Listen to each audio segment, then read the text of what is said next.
welcome. Thank you, Mama. Region, thank you, Mama. Where you deployed me, yes, and Mama. where I am still very committed to serve you. Amen. As we deliver. Amen. The new and I've just received the flag once again from you. Yes. Haya. Orichia. Orio. Bye. Twero padano. Twero padano. Wagamo ni tin watiki President Kumbedi ti. We malopa Uganda. Amolator wati ready. Wati ready. Yeah. Rubanga okeluwa mabe. Hafoyo rubanga. Wafoyo ladit. President. Wafoyo mama. We are here. Like she said, everything she said is true. That's also what I mean. Yeah. But in the days of Dr. Obote, a presidential candidate did not have to put on a bulletproof and a helmet when they were campaigning.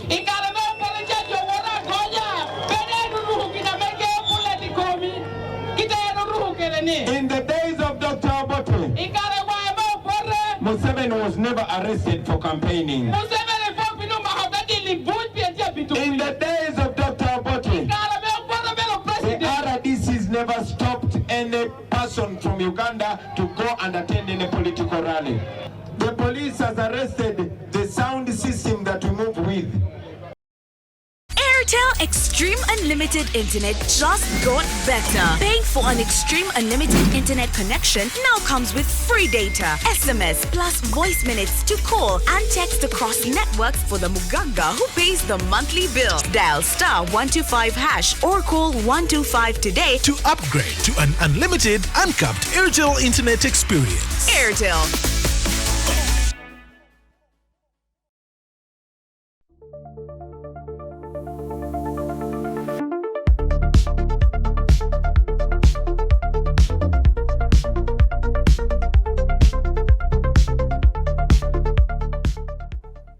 Kale kusema official ina josinzira okubanga atotulaba subscribing ku mukutu guno okusobola okubanga atofuna videos ezifaanaganako bweziti yona gye wanga ya bitundu byensi nkubuuzaako nenkubaza okubeera nga atotwegaseeko ate n'olunaku ova leero.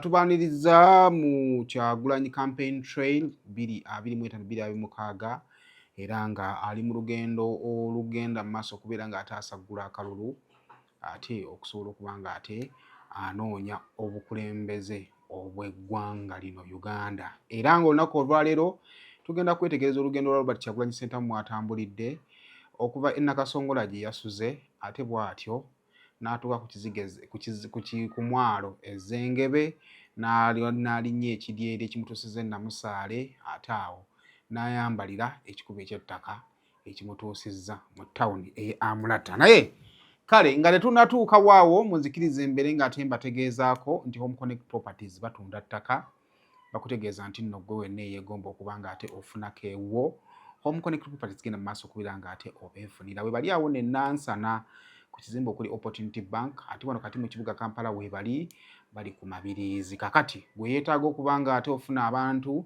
abeesimbu okukolagana nabo mu nsonga ez'okugula n'okutunda ettaka banafa ma Home Connect Properties bafune kuba ku namba zaabwe ez'essimu okusobola okuba nga atomanya ebisingawo mwabagala okuba nga mutandika okuteekayo akasente mpolampola nammwe tubaaniriza ate mujje ku Home Connect Properties musobole okumanya empeereza entuufu bwefaanana. Kale banaffe aba Azul Tours and Travel tugenda mu festive season tokkiriza kubeera waka lwakuba nti nno omaze ebbanga ddene ng'osaba visa oyagala kugenda ku holiday naye otya nti ojja kugenda okusaba visa bagikumme. Jangu tukuyambeko okuteekateeka nga tonnagenda kusaba visa eyo ey'eggwanga lyonna eyinza okuba oyagala ya mu America oba mu Bulaaya awo wonna naddala mu mawanga agasinga okumma visa. Tuyambira ddala abantu abo be baali bamma visa ne bafuna visa. Tuyambako abantu okugenda okulambula mu nsi ez'enjawulo nga tubafunira paperwork, nga tubafunira appointments, nga tubafunira schedules, appointment nga tubafunira invitation n'ebyo byonna bye weetaaga okusobola okubeera ng'ate otambula tusobolera ddala okuba ng'ate tukuyambako be banaffe Abazulu Tours and Travel. Tuli awo nno ku Kyengera Mall tubira ku namba zaffe ez'essimu okusobola okuba ng'ate ebisingawo obitegeera. Kale tubaaniriza olunaku olwaleero oluvannyuma lw'olukuŋŋaana olwabaddeyo olunaku olw'eggulo ate mu bitundu ebyeruweero olukyagenda mu maaso okubeera ng'ate lwogeza abantu ate obwama ssaako n'okugenda mu maaso kubanga beebuuza ebibuuzo ku Iganga, Arua ne Luweero wa wayinza okuba nga waasinze abantu maybe ne bannaffe ab'e Masaka. Ate Robert Kyagulanyi Ssentamu oyinza okugamba nti teyawummudde era bwe yamaliriza olukuŋŋaana olw'e Luweero yayongedde wongezi kubanga ate asonga era ekiro ekyakeeseza olunaku olwaleero Robert Kyagulanyi Ssentamu yasuze mu bitundu eby'e Nakasongola. Era bwe bukedde Robert Kyagulanyi Ssentamu ng'ali wamu n'abakulembeze ate mu kibiina kya National Unity Platform okubadde akutte bendera ate ya National Unity Platform ate mu kunoonya ekyobubaka bw'e Nakasongola amanyiddwa nga Kyeyune Ivan kubaddeko amyuka omukulembeze w'ekibiina kya National Unity Platform mu Mambuka Zedriga Lina ate n'abakulembeze abalala boogeddeko ate eri bannamawulire ku ebyo bye baalabyeko olunaku olw'eggulo bye baasobodde otutuukako ate n'ebyo byabadde ebyoyinza okugamba nti byavuddeyo bubi abakulu abo babyogeddeko nga tebannasimbula. Bwe batyo nga bwe kitera okuba enkola yaabwe bafunye essaala olwo ne boolekera omwalo ogw'ezzengebe.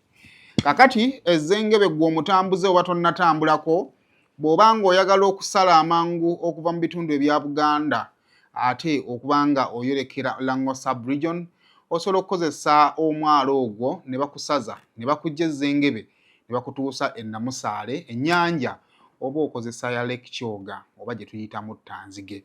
Era bw'atyo Robert Kyagulanyi Ssentamu oyinza okugamba nti nno nga tannasimbula kubanga ayolekera ezzengebe abaategedde nti yabadde yasuzaawo mu bitundu by'e Nakasongola babadde baamulinze era nga baamuswamye okusobola okuba nga ate bamuwuubirako. Jjukira yaliyoko naye olw'ensonga z'ab'ebyokwerinda oyinza okugamba nti maybe tebaamumatira era nga babadde bamwetaaga okuddamu okumufunamu ke bayita anko. Era bwe batyo ab'omukisa abakeddewo ate be baasobodde okuba nga ate bamulabako era naye Kyagulanyi nga bwetera okuba enkola ye wasanga abantu naddala ababasinkanye mu mutima ogwa NUP mu mutima ogw'enkyukakyuka abawuubirako ate bw'atyo ne yeeyongera mu lugendo era naye bw'atyo bw'abadde abawuubiddeko ate nga bw'ayogerekera ekkubo eddene eribadde lirina okuba nga limutuusa ku mwalo gw'ezzengebe. Mu bwangu Kyagulanyi atuusa ezzengebe era nga wano wabadde alina okuba nga alinnyira ekidyeri ekibadde kibalina okuba nga kimwongerayo e Namusaale ku nnyanja gye nkutegeezezza eya Ttanzige era bw'atyo yeeyongeddeyo. Kyagulanyi ng'ali ku nnyanja mu Ttanzige alina obubaka ate bw'awadde bannayuganda mu lugendo lwe lwabadde agenda okuba nga yeeyongerako. Sooka otuweeko kaawo tugenda kuba tukomawo. Twagala okwebaza abantu b'e Luweero bonna abatwaniriza n'essanyu ate ne mukuuma empisa. Tusaasira abo poliisi be yatuusaako obulabe n'amagye naye era tubakunga obutaggwaamu maanyi. Twasuze Nakasongola twebaza Honorable Kyeyune ne bakulembeze bannaffe bonna abatulabiridde. Kati essaawa zino tuli ku mwalo gw'ezzengebe era nga bwe tulinyidde ekidyeri kitutwale tusomoke tugende Amolator. Lwaleero tugenda campaigninga Amolator ne Dokolo. Tusaba Katonda tukulembere ne kutuukako obulabe bwonna n'abasirikale ne poliisi abakwate ku mitima baleme tukolako obulabe kubanga tetulina musango. Tubeebaza mwenna abaana b'e Luweero mwebale kutwagala, abaana b'e Nakasongola mwebale kutusuza, mwebale tuwerekera okutuusa ezzengebe ku mwalo n'abalwaninga feri eno mwebale tutambuza mirembe tumanyi Katonda ajja tuusa bulungi. People power, our power. Twero Padano, Twero Wa. We are coming to you. Lao, we are coming. Amolator, Dokolo. We are on the way, we are coming. With Mama, Deputy President. Apoyo tutwala. Kale, mu kaseera mpawe kaaga Robert Kyagulanyi Ssentamu abadde amaze okugoba erudda era nga atuukidde Namusaale. Awo nno e Namusaale oyinza okugamba nti nabo abaawo ate babadde baategeddeko dda nti Robert Kyagulanyi Ssentamu yabadde alina kuggukira awo okwolekera ebitundu eby'e Amolator. Era abantu obwedda olw'ogondo n'okusaakaanya obwedda kuwulirwa wabweru era nga kitegeerekeka nti abantu babadde olwedde weebali okubeera nga ate baaniriza Robert Kyagulanyi Ssentamu mu bitundu ebya Buganda ebya sayidi ezeeyo ate era n'okumusiibula ayolekere ate ebitundu ebyalango mu bitundu ebya Amolator. Kakati Robert Kyagulanyi Ssentamu abadde alina okwambalira ekikubo ekyettaka ekyo ekibadde kirina okumutuusa mu district eya Amolator. Era oyinza okugamba nti nno abo abatambudde ne Kyagulanyi olunaku olwaleero bw'ababa nga balidde ku nfuufu ey'olwaleero baliginyumizaako n'abaana b'abaana nti bwe twali tugende Amolator twalya enfuufu. Era singa toba tewetegereza bulungi olunaku olwaleero oyinza okugamba nti nno kiyinza okuba kibadde kijja kukubeerera kizibu okumanya ani oyo ate kubanga enfuufu ebakubidde ddala. Naye amakyago g'olunaku akawungezi k'olunaku olw'eggulo bannaffe ab'ebyokwerinda nga bwe babadde bakimanyiiko nti Robert Kyagulanyi Ssentamu yabadde alina okuba nga ate ayolekera ebitundu ebyeyo okusinziira ku mawulire ameekusifu. Poliisi y'e Kyoga North ate yayimbudde abampi n'abawanvu bwetyo ne batwala mu district eya Amolator okusobola okuba nga ate bongera okunyweza ebyokwerinda. Kakati Kyagulanyi okusinziira mu nteekateeka gye yavudde e Kampala ng'amanyiiko yabadde wa kukuba olukuŋŋaana ku Amolator Primary School. Wabula ebyembi obudde bwabadde bukya ate bwana mukulu amanyiddwa nga Canon Jime ate Max Ajon era ng'onno ye Archdeacon wa Amolator Urban Archdeaconry ate bw'atyo n'asazaamu olukuŋŋaana awo we lwabadde. Essomero lino erya Amolator Primary School essomero eriri wansi wa Church of Uganda era nga omukulu ono amanyiddwa nga Canon Jime Max Ajon yeesigamye ku nnyingo nga 3 oba 4 okusobola okuba nga ate asazaamu olukuŋŋaana luno. Canon Ajon yategeezezza nti nno tebaategeezebwa mu budde era bwe batyo obutategeezebwa mu budde. Ajon agamba nti nno ekifo eky'essomero badde balina okuba nga bakuba olukuŋŋaana ekkanisa eribeerawo n'okusaba kwetegekerawo okwa deliverance oba healing and deliverance oba okusaba okw'okuwona n'okusumululwa buli lunaku olwokusatu era ng'ekkanisa yabadde tesobola kusazaamu kusaba kwayo ate okwabo abadde bagenda okuba nga banoonya akalulu ebbeetu okusobola okuba nga beegazaanya. Father Ajon yagasseeko nti nno okumpi ne Amolator Primary School ate waliwo Amolator Secondary School era n'ategeeza nti nno abayizi abali mu Amolator Secondary School essaawa zino bali mu kukola bibuuzo era nga bw'atyo tasobola kubanga atakkiriza abagenda okujja okukubirawo campaign okubanga bakolerawo emirimu gyabwe kubanga yabadde alowooza nti giyinza okutaataaganya emirimu ate oba okusoma kw'abayizi okwabadde kugenda mu maaso. Teyakomye okwo Father Ajon era n'ategeeza nti nno okumpi n'essomero lya Amolator Primary School ababadde balina okuba olukuŋŋaana ate era waliwo n'eddwaliro ate era ng'olowooza nti nakyo kyabadde ate kiyinza okuba nga tekiri safe okukuba olukuŋŋaana okuli emizindaalo era okumpi n'ekifo ekiri mu eddwaliro. Wabula okusinziira ku Bills Dickens era nga ono yakulira akakiiko akanoonyeza akalulu Robert Kyagulanyi Ssentamu mu district eya Amolator yatutegeezezza nti nno baali baamaliriza ne management y'essomero era essomero ne libakkiriza okuba nga bakubawo olukuŋŋaana wabula ku ssaawa ensembayo ate abakulu okuva mu Church of Uganda ne bamaliriza ng'olukuŋŋaana balusazizzaamu. Kale bw'atyo Robert Kyagulanyi Ssentamu oluvannyuma lw'okukyukakyuka mu programu ze kubanga yabadde mu nteekateeka ezabadde original yabadde alina okukuba olukuŋŋaana mu katundu akamanyiddwa nga Abako Atide ate olwo agende alemere Town Council ate awo abeere ng'afuluma ekitundu kino ekye Amolator. Wabula Robert Kyagulanyi Ssentamu asobodde okukuba olukuŋŋaana olwa mu katundu aka Abako Atide bw'atyo n'amaliriza ate okuba nga yeeyongerayo mu bitundu eby'eddokolo. President me Uganda manyen. Problems that we are trying to solve are painted all over. I want to do demo, make you go demo, one never being do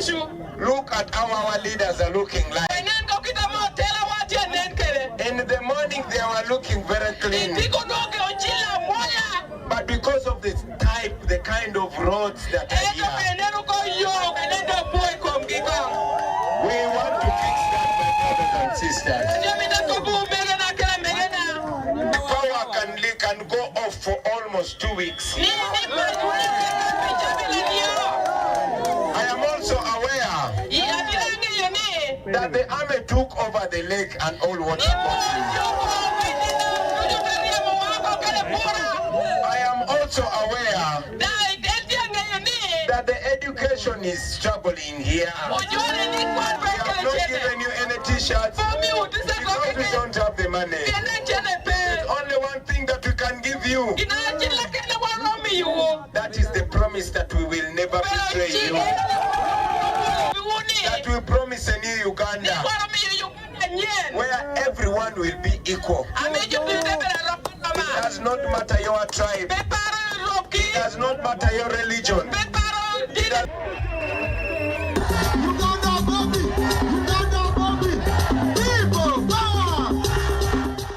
Kale era ne mu bitundu eby'Eddokolo Robert Kyagulanyi Ssentamu kibadde kirina okumutwalira ate miles kilometers ezisoba mu 6 era ezo nga nazo abadde alina kuvuga luguudo lwa ttaka okusobola okubeera nga ate atuuka mu district ey'Eddokolo. Kakati mu district ey'Eddokolo oyinza okugamba nti nno nabyo abaayo naddala ab'ekibiina kya NRM oyinza okugamba nti nabo babadde bamwetegekedde mu ngeri emu oba endala. Abantu boyinza obutamanya ddala ekigendera kyabwe kibadde ki balabiddwako ku makubo nga bambadde amasaati aga yero naye ate nga munnange tebagoba naye nga bakwata bifaananyi. Amasaati gano oyinza okugatunuulira mu ndabika yaago gabadde mapya naye ng'abantu abo bali ku byabwe naye Robert Kyagulanyi Ssentamu n'abayitako era n'abamu alabiddwako ng'abawa flaga ate bw'atyo ne yeeyongerayo ku venue gy'abadde agendako. Ebibuuzo osobola okusigala ng'obyebuuza nti bano bayinza okuba baateereddwawo buteerwa oba babadde baakamala okwefunira ku masaati gano agabannaffe ab'NRM ge bagabira abantu gye bagenda okuba nga banoonyeza akalulu. Pozi kye sikugambye nti era bannaffe aba NUP mu bitundu ebya Amolator bagezezzaako okufuna ekisaawe ekya Boma wabuleera bannaffe aba Security Council ne babalemesa okubanga bakifuna era Robert Kyagulanyi Ssentamu oyinza okugamba nti olukuŋŋaana gaggadde lwe badde ateeseteese okukuba mu bitundu ebya Amolator tasobodde ddukuba naye kale bw'atuuse mu bitundu ebyeno yo asoboledde ddala okuba nga akuba olukuŋŋaana era bw'atyo abaayo nayo n'abaako ebigambo by'abasibiridde. Who said he was fighting for democracy? He is now scared of people campaigning. Ever since I started campaigning in Uganda, you have been watching the TV. It has been tear gas and bullets. Museveni says there was no democracy during the days of Dr. Bobi. But in the days of Dr. Bobi, a presidential candidate did not have to put on a bulletproof and a helmet when they were campaigning. In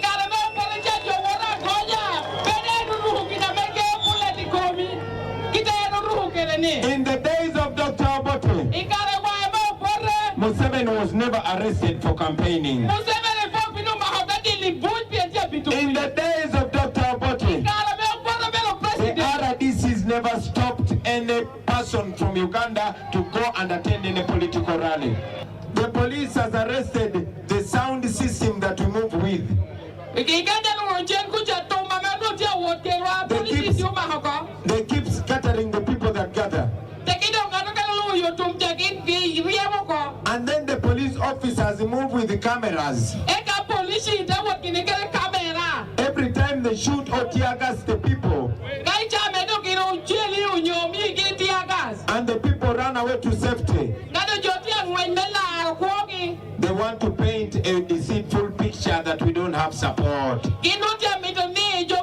Everybody wave your flag so that they can see you. Wave your flag so they can see you. That is a new Uganda that is coming. Kale nga tumaliriza oyinza okugamba nti olwo lwe lubadde olugendo lwa Robert Kyagulanyi Ssentamu olunaku olwaleero bw'abadde mu mambuka eyo ate mu bitundu ebya Amolator n'ebitundu ebya Dokolo era nga ebyo bikola ekitundu ekya Lango sub-region. Wabula waliwo vidiyo ezimu ku vidiyo ezalabiddwako zoyinza obutakakasa butuufu bwazo wadde ng'ebiri mu kifaananyi oyinza okugamba nti nno byeraga byokka. Waliwo vidiyo yafulumye ku mutimbagano ng'eraga agavubuka agabadde gambalidde essaati za NRM agabadde gali mu ku kisaawe nga gadduka. Okusinziira ku yabadde emabega wa vidiyo yagambye nti abavubuka ba NRM babadde balumbye ekifo Robert Kyagulanyi Ssentamu yabadde alina okukuba olukuŋŋaana mu bitundu ebye Amolator ate ne batandika okuba nga bakolawo effujjo. Ogendako mu bitundu ebyeyo mu kalulu akaggwa mu disitulikiti eya Amolator oyinza okugamba nti Yoweri Kaguta Museveni akalulu yakeeza lweyo kubanga yafuna obululu obusukka mu mitwalo 3 bwali emitwalo 38 mu 619 ate NUP Robert Kyagulanyi Ssentamu n'afuna obululu bwali 785. Kati tujja kulinda tulabe ate biki ebinaabanga biva mu kalulu kano. Olunaku olw'enkya Robert Kyagulanyi Ssentamu agenda kubanga ate yeeyongerayo ate mu bitundu ebirala ebikola Lango sub-region. Tugenda kubanga tusukka wa masibu ne bajja musule bulungi mwera. Bane wano tuli Amolator. Abe NRM balumbye abaana balumbye kiveni ya president bali mugazaako okuwamba ebintu. Millennial Logistics and Outsourcing be bannoggwa omusuubuzi ali e Uganda ng'oyagala okutumya emmaali okuva e China ekutuukeko ku mulyango. Aba Millennial Logistics and Outsourcing bakuguliza emmaali okuva e China nga ne bw'oba oyagala kugula butereevu okuva ku kkolero ng'oyogera bwogezi ky'oyagala nga bo banyeenya ngobero. Emmaali ne bw'eba ejjira ku nnyonyi oba ku mazzi bo bagitikka ate nno ne bagituusa nga nnamba ne bakwewaza okuyombera enkolo. Bano bw'obakwasa emmaali yo oba obakwasizza kibyago okuserengeta mu Nkulubagga kubanga ekuumwa bulungi okuva gy'eva okutuuka gy'eraga. Ennamba z'essimu zino bw'ozikoonako onooba weewonyezza embeera ya kirazamwoyo ng'ebbwa eridda mu nkovu.